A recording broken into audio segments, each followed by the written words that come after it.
Berikut cara mengetahui kondisi motor mesin cuci yang sudah lemah dan yang masih bagus. Di sebelah kiri kondisi mesin cuci yang masih normal. Kita cek dengan menggunakan avometer analog setting di X10.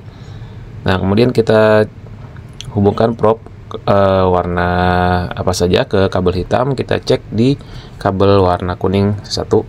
Ini nilainya sekitar 10 ohm ya, 10 ohm atau 5 ohm, kecil sekali.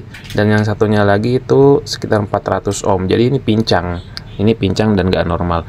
Lalu kita cek di kabel kapasitor. Di situ nilainya memang penjumlahan antara kabel kedua kuning tersebut.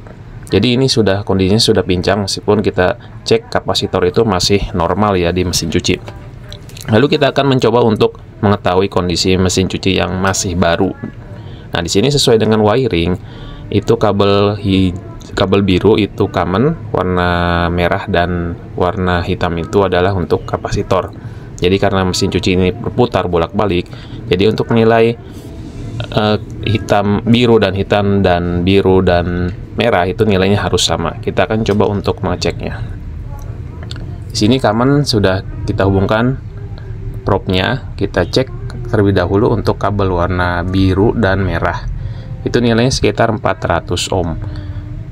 Nah, kemudian untuk kabel satu lagi, ini nilainya harus sama ya.